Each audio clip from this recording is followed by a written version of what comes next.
नमस्कार, स्वागत है आपका ईटी नाउ स्वदेश पर। मैं हूं आपके साथ पूजा त्रिपाठी और आप देख रहे हैं आज का बाजार। और इस शो में हम आपको आगे बताएंगे कि आज दिन भर मार्केट में किस तरह का कारोबार देखने को मिला, अहम खबरें कौन कौन सी आई और दिग्गज मार्केट एक्सपर्ट्स का क्या व्यू बन रहा है बाजार पर, इस पर भी आगे जानकारी आपको देंगे। लेकिन सबसे पहले नजर डाल लेते हैं आज के बाजार पर। और काफी रोलर कोस्टर राइड रही आज, जब मार्केट की शुरुआत अच्छी हुई, उसके बाद हम दिन के निचले स्तर पर आ चुके थे, ऊपर से सारी मजबूती गवा चुके थे और उसके बाद फिर निचले स्तरों से एक अच्छी रिकवरी देखने को मिली। निफ्टी बैंक दिन की ऊंचाई से करीब 400 अंक टूटा। वहीं निफ्टी की अगर बात करें तो 18,100 के पास क्लोजिंग देखने को मिली निफ्टी की, तो कि काफी सपाट क्लोजिंग थी आज निफ्टी की बात करें तो, लेकिन हरे निशान में बंद होने में कामयाब रहा। वहीं बैंक निफ्टी भी ऊपरी स्तरों से नीचे आया, लाल निशान में बैंक निफ्टी की क्लोजिंग देखने को मिली। निफ्टी के टॉप लूजर्स की बात करें तो आज टाटा मोटर्स ऊपर था, मारुति सुजुकी में शानदार तेजी थी नतीजे आने के बाद। Bajaj Auto, HCL Tech, HDFC Bank, यहाँ पर आज दिन भर अच्छा कारोबार देखने को मिला। और एचडीएफसी ट्विंस, इन दोनों में स्टॉक्स में लगातार तेजी बनी रही। और एचडीएफसी बैंक में हमने देखा कि करीब करीब 7% चल चुका है पिछले 6 दिनों में ये स्टॉक, तो वहां से अच्छी तेजी देखने को मिली। और ऑटो शेयरों से भी अच्छा कंट्रीब्यूशन था। कल टाटा मोटर्स के भी तिमाही नतीजे आने वाले हैं, उसके पहले हमने 3% की मजबूती यहाँ पर भी देखी। अब बात करते हैं गिरने वाले शेयरों की, तो एक्सिस बैंक आज कमजोर था, करीब 2.5%। डॉक्टर रेड्डीज में वीकनेस थी करीब 2% की। हिंडाल्को, पावर ग्रिड और ग्रासिम, यहाँ पर हमने देखा आज वीकनेस देखने को मिली। एक्सिस बैंक नतीजों के बाद एक मुनाफा वसूली हावी थी, नतीजे अच्छे थे, ब्रोकरेज रिपोर्ट भी पॉजिटिव थी, लेकिन जो काफी चल चुका था नतीजों के पहले एक्सिस बैंक, इसके बाद हमने देखा आज मुनाफा वसूली हावी थी। एडवांस डिक्लाइन रेशियो पर भी नजर डालेंगे तो आज ज्यादातर जो शेयर्स थे वो गिरने वाले थे और हर एक बढ़ने वाले शेयर के सामने करीब 2 शेयर ऐसे थे जो कि आज गिरावट के साथ कारोबार कर रहे थे। अब बात करते हैं मिड कैप शेयरों की, तो यहाँ हमने देखा कि आज मिड कैप शेयरों में सबसे ज्यादा तेज थे राउट मोबाइल। यहाँ पर नतीजे आने के बाद हमने देखा कि करीब 7% की बढ़त थी। इसके बाद हैप्पीएस्ट माइंड, सोनाटा सॉफ्टवेयर, स्वान एनर्जी, पीएनबी हाउसिंग जैसे स्टॉक्स आज अच्छी मजबूती के साथ कारोबार कर रहे थे। तो आज दिग्गज आईटी शेयर तो चल ही रहे थे, वहां पर खरीदारी थी। और आज हमने देखा मिड कैप आईटी स्टॉक्स में भी शानदार तेजी देखने को मिली। नायका देखिए, आज यहाँ पर भी करीब 7% की मजबूती थी। सुबह से ही कुछ ब्लॉक डील्स हो रहे थे, करीब करीब 16 लाख शेयरों के ब्लॉक डील आज यहाँ पर देखने को मिले, जिसके बाद हमने देखा कि दिन के ऊपरी स्तर पर नायका क्लोज हुआ। गिरने वाले शेयरों पर नजर डालें तो आज इंडिको रेमेडीज, यहाँ पर करीब 10% की गिरावट थी। कल्पतरु पावर में कमजोरी थी 6% की। टाटा कम्युनिकेशन आज वीक था, कमजोर नतीजे मिले जुले आए थे, जिसके चलते हमने देखा कि 4% की गिरावट वहां पर देखने को मिली। और आरबीएल बैंक में भी हम देख रहे थे कि आज करीब 4% की गिरावट देखने को मिली। तो ये था मिड कैप पर शेयरों का हाल। तो ओवरऑल अगर बात करें तो मार्केट आज दिन भर उतार चढ़ाव बना रहा, लेकिन क्लोजिंग आज फ्लैटिश हुई है। कल मंथली एक्सपायरी है जनवरी सीरीज की, अब देखना होगा एक्सपायरी किन स्तरों पर होती है, लेकिन एनालिस्ट का यही मानना है कि बजट तक बाजार ऐसे ही रहने वाला है। रेंज बाउंड कारोबार आने वाले समय में देखने को मिल सकता है, एटलीस्ट बजट तक। चलिए अब आगे बढ़ते हैं और कुछ और भी खबरों का रुख कर लेते हैं। और आज हमने देखा कि जोमेटो का स्टॉक फोकस में था। जोमेटो को लेकर 2 बड़ी खबरें आई हैं। एक तो कंपनी ने 10 मिनट की डिलीवरी बंद कर दी है, दूसरा कैश ऑन डिलीवरी में धांधली को उजागर किया गया। दोनों खबरों पर ज्यादा डिटेल्स के लिए चलते हैं विनी के पास। विनी, बताइए। तो जोमेटो का मेनली ये जो स्टॉक फोकस में है, काफ़ी टाइम से फोकस में है। 2 दिन पहले हमने देखा था कि कुछ अनाउंसमेंट आया कि कोई कस्टमर ने बोला कि वहाँ पे उन्होंने कैश ऑन डिलीवरी का स्कैम हाईलाइट किया हुआ था, जहाँ पे ये डिलीवरी एजेंट स्कैम कर रहे हैं जोमेटो को। और उसमें दीपेंद्र गोयल ने रिप्लाई भी किया था कि वो जानते हैं ये स्कैम के बारे में और वो वर्क कर रहे हैं कि ये बंद हो जाए और ये लूपहोल्स जो है वो भर सके वो, और ये सिचुएशंस जो आ रही है स्कैम की वजह से, सीओडी स्कैम्स या डिलीवरी पार्टनर्स जो स्कैम कर रहे हैं जोमेटो को, वो सब बंद हो जाए।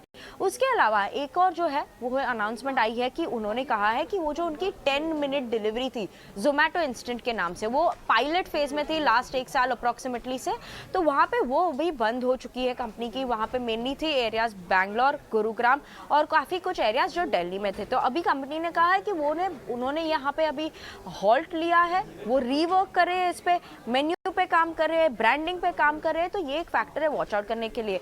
पर जो ईटी रिपोर्ट्स में हाईलाइट हुई है कि क्या एक्चुअली गलत गया 10 मिनट जो डिलीवरी, इंस्टेंट डिलीवरी की बात कर रहे हैं, वो है कि मे बी वो लोग वहाँ पे स्केल अप नहीं कर पाए।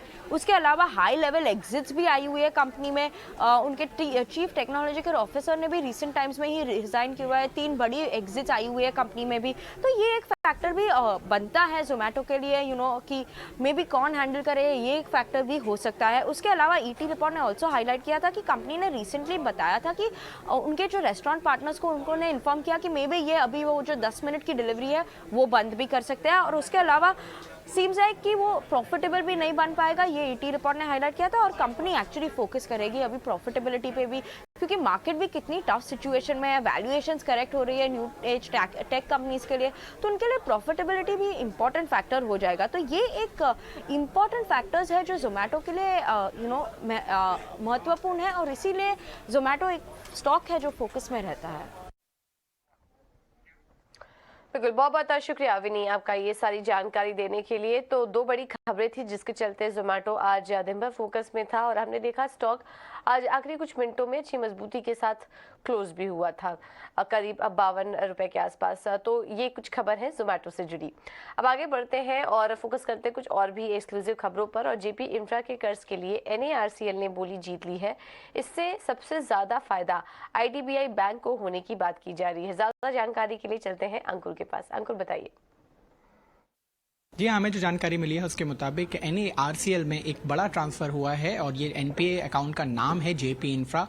ये अकाउंट काफी दिनों से NPA था और बैंक्स काफी दिनों से इसको रिजॉल्व करने की कोशिश कर रहे थे। इसका जो टोटल डेट की बात करें तो वो 10,000 करोड़ रुपए से ज्यादा का था, लेकिन अभी के लिए ये जो अकाउंट है वो ट्रांसफर हो चुका है। जो कंसिडरेशंस हैं उसके हिसाब से करीब 45% रिकवरी होगी बैंक को अभी ट्रांसफर पर, और बाकी अगर इससे भी ज्यादा रिकवरी NARCL कर पाता है तो ये बैंक को उससे लाभ मिलेगा। अभी के लिए बात करें तो IDBI बैंक जो लीड क्रेडिटर है उसका GNPA अगले क्वार्टर में इस ट्रांसफर की वजह से 2.2% कम हो जाएगा। तो इसका जो बेनिफिट है वो सारे कंसोर्शियम लेंडर्स को मिलेगा।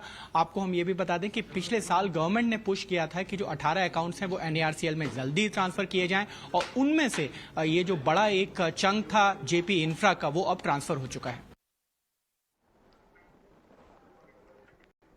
बिल्कुल, बहुत बहुत शुक्रिया अंकुर आपका ये सारी जानकारी देने के लिए। तो IDBI बैंक, इस खबर के बाद हम देखेंगे कि आने वाले समय में NPA में करीब 2% की कमी आ सकती है।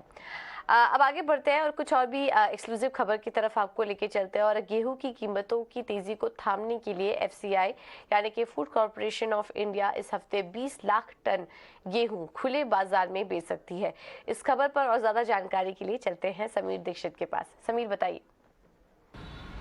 देश में आटा या गेहूं के कीमतों में लगातार उछाल को देख सरकार चिंतित है, और उसको नियंत्रित रखने के मकसद से सरकार जल्द ही बड़ा कदम उठा सकती है। सूत्रों की माने तो FCI यानी कि फूड कॉर्पोरेशन ऑफ इंडिया का जो सरप्लस स्टॉक वीट का मौजूद है उसमें से तकरीबन 2 से 2.5 मिलियन टन स्टॉक को खुले बाजार में बिक्री का फैसला लिया जा सकता है। ये फैसला हफ्ते 10 दिन के भीतर लिया जा सकता है ताकि कीमतों को काबू में रखा जा सके। दरअसल इस फैसले के पीछे सरकार का एक मत ये भी है कि वो फिलहाल एक कंफर्टेबल पोजीशन पे है, ताकि इतना या जो स्टॉक है FCI का तकरीबन 2 से 2.5 मिलियन टन का उसको ओपन मार्केट में सेल किया जा सकता है। इस साल के अंत 31 मार्च 2023 तक सरकार का एस्टिमेट है कि जो वीट प्रोडक्शन है वो 112 मिलियन टन के आसपास रह सकता है। यही नहीं, जो सरप्लस स्टॉक FCI के पास रहेगा वो तकरीबन 11 मिलियन टन है, यानी कि जो बफर स्टॉक है करीब 7.5 मिलियन टन, उससे 3 मिलियन टन ज़्यादा रह सकता है। यही वजह है कि सरकार का मत है कि वो एक कंफर्टेबल पोजीशन में है, जहाँ पर ओपन मार्केट में वो तकरीबन 2 या 2.5 मिलियन टन वीट को ओपन मार्केट में सेल कर सकती है। इससे उसको कीमतों में नियंत्रित रख पाने में काफ़ी हद तक मदद मिल पाएगी। और इस साल जो वीट प्रोडक्शन है वो भी काफ़ी बेहतर रहा है। उसके पीछे एक बड़ी वजह वो वेदर कंडीशंस है, यानी कि मौसम काफ़ी अनुकूल रहा। इसके चलते भी वीट प्रोडक्शन में इजाफा हुआ है। पिछले साल की तुलना में 5% इजाफा, और एस्टिमेट यह है कि 112 मिलियन टन के आसपास रह सकता है। यही वजह है कि सरकार गेहूं या आटे की कीमतों को लेकर के ये बड़ा फैसला ले सकती है, जिससे कि लोगों को कुछ राहत पहुंचाई जा सके।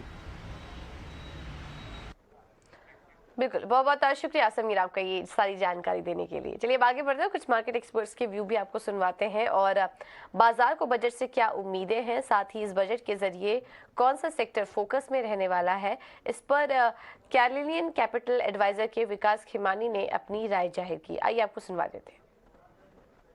जी, मैं मानता हूं कि बजट एक खाली एक ये रह गया है या पॉलिसी स्टेटमेंट है, जबकि आप देखेंगे तो ये सरकार कंटिन्यूअसली बजट को धीरे धीरे एक पॉलिसी स्टेटमेंट बना रही है, उसका एग्जीक्यूशन बाद में होता है। तो ऐसा मुझे कोई लगता नहीं है, पर हाँ, इलेक्शन के पहले जाहिर सी बात है कि सरकार कुछ वेलफेयर स्कीम्स करेगी, रूरल इंडिया में पैसे खर्चा करने की उस स्कीम्स बनाएंगी, या फिर इंफ्रास्ट्रक्चर को बूस्ट देने की और मोमेंटम बनेगी, और उसका एग्जीक्यूशन साल के अंदर इंप्रूव हो सकता है। एलोकेशन ऑफ द बजट तो आई थिंक पिछले कई सालों से अच्छा ही चल रहा है। तो मुझे लगता है बजट का जो पॉलिसी स्टेटमेंट है वो काफी विजनरी हो सकता है, और थोड़ा एक सेंटिमेंट को लिफ्ट करने वाला हो सकता है, स्पेशली जो इंफ्रास्ट्रक्चर रिलेटेड कंपनियां हैं उनके लिए, स्पेशली रूरल फोकस्ड कंपनियां हैं उनके लिए।